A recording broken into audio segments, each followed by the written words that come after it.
ఎంసెట్ స్ట్రెస్సా? టెస్టానిక్.ai ని ట్రై చేయండి. Free mock test, custom test, AI insights మరియు పర్ఫార్మెన్స్ ట్రాకింగ్ కూడా. Register now. నాకు ఎక్కడైతే పోలీస్ అయితే స్వాగతం పలికాడు, మొట్టమొదటిసారిగా నేను వస్తానే మీ ఊర్లో స్వాగతం పలికింది పోలీస్ స్వాగతం పలికాడు. పోలీస్ ఎట్లయితే బందోబస్తుగా వస్తారో దానికంటే సమర్థవంతంగా అన్నీ నాకు ఎక్స్ప్లెయిన్ చేశాడు, మీ సమస్యలన్నీ. అక్కడి నుంచి నేరుగా మీ కష్టాలన్నీ కూడా విన్నాను.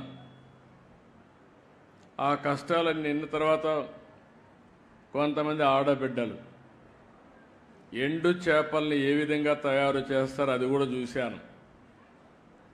ఎవరైనా చేపలు ఎక్కువగా వచ్చినప్పుడు అవి మిగిలిపోతే ఆ చేపల్ని ఏ విధంగా ఎండబెట్టాలనో ఎండబెట్టి మళ్ళీ ఆ చేపలను నెత్తిన పెట్టుకొని గ్రామం పోయి అమ్ముకొని మళ్ళీ ఇక్కడికి వస్తున్నారు.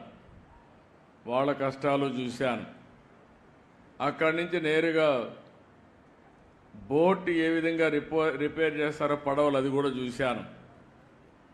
ఈరోజు చిన్న స్పేర్ పార్ట్స్ కూడా లేకుండా ఎక్కడికో పోయి శ్రీకాకుళం విశాఖపట్నం పోయి తెచ్చుకునే పరిస్థితి ఉంది. ఇంకో పక్కనే చేపలన్నీ వచ్చినప్పుడు పట్టుకుని తీసుకుని ఎవరైతే అమ్ముతారో అది కూడా చూశాను. వాళ్ళకు కూడా చాలనటువంటి ఈ యొక్క ఐస్ బాక్సులు ఉండడం, దానివల్ల కూడా ఇబ్బందులు ఇక్కడ చేసిన తర్వాత ఎక్కడ మార్కెట్లో రేటు బాగుంటే అక్కడ అమ్మే పరిస్థితికి వస్తున్నారు. మీరందరూ కూడా పేదవాళ్ళ కష్టాలు చూశాను. మీరు మామూలుగా అయితే బోటు మీరు తీసుకుని ప్రాణానికి కూడా భయపడకుండా రాత్రి 1 గంటకు బయలుదేరి సముద్రంలోకి వెళ్తున్నారు. ఓసారి సముద్రంలో అల్లకల్లోలాలు వచ్చినప్పుడు కానీ, బాగా అలలు పెరిగినప్పుడు కానీ, ఒకప్పుడైతే అలర్ట్ సిస్టమ్ కూడా ఉండేది కాదు. ఇప్పుడు కూడా చాలామంది ప్రాణాలు పోగొట్టుకునే పరిస్థితికి వస్తున్నారు. అయితే ఇక్కడ జరిగేది, కొంతమంది బోట్లన్నీ వాళ్లే కొని, మీ దగ్గర పెట్టుబడి లేదు కాబట్టి మీరు పట్టుకొచ్చిన చేపలు వాళ్లే తీసుకుని ఆ చేపల్లో సగం డబ్బులే మీకు ఇచ్చి వాళ్ళు మాత్రం బలిచిపోతున్నారు కానీ బాగుపడుతున్నారు, కానీ మీరు మాత్రం నష్టపోతున్నారు. అది కూడా చూశాను. అక్కడి నుంచి పక్కనే వల, రాత్రంతా వెళ్తారు, 1 గంటకో 2 గంటలకో మళ్ళా వస్తారు. అయిన తర్వాత ఆ వలంతా కూడా పోతే దాన్నంతా మళ్ళా కట్టుకోవాలి. అది కూడా చూశాను. అంటే ఈరోజు నేను చూసింది, మా ప్రభుత్వ యంత్రాంగం, మా సెక్రటరీ గారు ఉన్నారు, మా మినిస్టర్ గారు ఉన్నారు, అందరూ ఇక్కడ ఉన్నారు, మా కమిషనర్ కూడా ఇక్కడ ఉన్నాడు. కానీ ఏదైతే నేను ఆశించానో దానికి భిన్నంగా సమస్యలు ఉన్నాయి ఇక్కడ. మీరందరూ ఒక్కసారి ఆలోచిస్తే, ఏవైతే మత్స్యకారు గ్రామాలు తెలుగుదేశం పార్టీ వచ్చిన తర్వాతనే మీ యొక్క దిశ మారింది. ఇది యథార్థం అనే విషయం మీరు గుర్తుపెట్టుకోవాలి. అదే మరి మీలో కూడా ఒక పట్టుదలతో ఉంటారు. ఎన్నికలప్పుడైతే ఈ మత్స్యకారుల గ్రామాలుగా కట్టడి చేసి ఒకే మాట మీద ఉంటారు. ఆ విధంగా మాట మీదుండి ఎప్పుడు ఓట్లేశారు మీరు. ఎప్పుడు కూడా తెలుగుదేశం పార్టీకి, ప్రస్తుతం ఎన్డీఏ పార్టీకి వెనుకబడిన వర్గాలే వెన్నెముక. మొన్న కూడా అందరూ ఓట్లేశారు, కానీ అందరిలో ఎక్కువ ఓట్లేసింది ఈ వెనుకబడిన వర్గాలు, అందులో మత్స్యకారులు అని చెప్పి కూడా నేను మీకు తెలియజేస్తున్నా. ఇవన్నీ చూసినప్పుడు నాకు కూడా ఒక పట్టుదల, మీ జీవితాలు మార్చవలసిన బాధ్యత మా మీద ఉంది. ఈరోజు వెనుకబడిన వర్గాల కోసం అనేక కార్యక్రమాలు చేశాం. అవి చాలవు, ఇంకా చేస్తాం. ఎట్టి పరిస్థితుల్లో మత్స్యకారుల జీవితాల్లో వెలుగు తీసుకొచ్చే వరకు మీ వెంట నేనుంటాను, మా పార్టీ ఉంటుంది, ఎన్డీఏ ఉంటుందని మరొక్కసారి హామీ ఇస్తున్నా. 10 నెలలైంది. అనేక సమస్యలున్నాయి గవర్నమెంట్లో. నేను 4వ సారి ముఖ్యమంత్రి. ఎప్పుడూ లేని ఇబ్బందులు చూస్తున్నా. నాకే అర్థం కావడం లేదు. ఎటు చూసినా గందరగోళమే. ఏం చేశారో నాకు అర్థం కాలేదు. దగ్గర దగ్గర 10 లక్షల కోట్ల రూపాయలు అప్పు చేశారు. ఎక్కడ పెట్టారంటే ఎక్కడ పెట్టారో అది కూడా అర్థం కాల. లెక్కలు కూడా లేవు. అవన్నీ చూసిన తర్వాత అయితే నా ఇబ్బందులు మీకు చెప్పి మిమ్మల్ని ఇబ్బంది పెట్టను. ఎన్ని ఇబ్బందులున్నా మీ సమస్యల పరిష్కారం చేస్తామని మరొక్కసారి మీ అందరికీ హామీ ఇస్తున్నాం. 93% గెలిపించారు మా ఈశ్వరరావు గారు, ఎన్డీఏ అభ్యర్థి.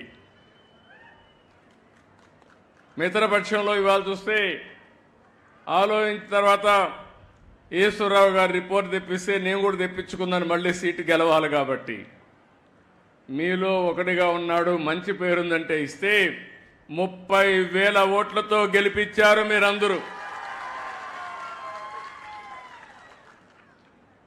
ఇది ఎప్పటికీ మర్చిపోలేం. పక్కనే అప్పలనాయుడు గారు ఉన్నారు. మొన్నటి ఎవరికో కార్యకర్తగా తిరిగాడు ఇదే నియోజకవర్గంలో.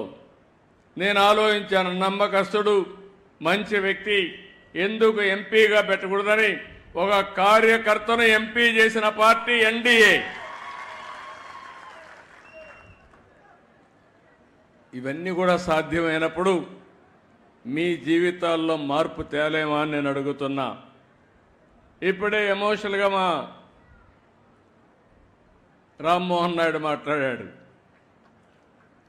శ్రీకాకుళం నేరుగా మీరు హైదరాబాద్ పోతే కూకట్పల్లిలో శ్రీకాకుళం కాలనీ ఉంటుంది. ఢిల్లీకి పోతే శ్రీకాకుళం కాలనీ ఉంటుంది. ఎక్కడ పోయినా శ్రీకాకుళం కాలనీ ఉంటుంది. ఆర్మీలో ఎక్కువ ఎవరు దేశాన్ని కాపాడడానికి పనిచేస్తారంటే దానికి చిరునామా కూడా మళ్ళీ శ్రీకాకుళమే. అలాంటి త్యాగాలు చేశారు. వేరే రాష్ట్రాలకు పోయి ఆ ప్రాంతాల అభివృద్ధి కోసం మీరు పనిచేస్తున్నారు. అందుకే ఇక్కడ చూశాను, మా నాయకులు కూడా రోషం రావాలని చెప్పాను. 26 జిల్లాలుంటే 26 జిల్లాల్లో తక్కువ తలసరి ఆదాయం, దీన్ని ఇంగ్లీష్లో పర్ క్యాపిటా ఇన్కమ్ అని మాట్లాడతాం. తలసరి ఆదాయం అంటే ఆ ఇంట్లో ఎంతమంది ఉంటే అంతమందికి కలిసి అంతే ఆదాయం వస్తుంది. అంటే అంత తక్కువ ఆదాయం రావడానికి ఇక్కడ ఎలాంటి కొరతలు ఉన్నాయి? తెలివితేటలకు కొరత లేదు. నాయకత్వానికి ఏమాత్రం కూడా తక్కువ కాదు.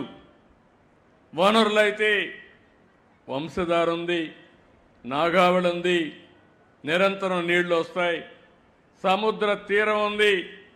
నేషనల్ హైవే ఎక్కువ ఉండే జిల్లా శ్రీకాకుళం జిల్లా. ఇంకొక పక్కన గనులున్నాయి, బంగారు బండే భూమి కూడా ఉంది. ఇవన్నీ ఉన్నప్పటికీ కూడా ఇంకా వెనుకబడి ఉన్నారు.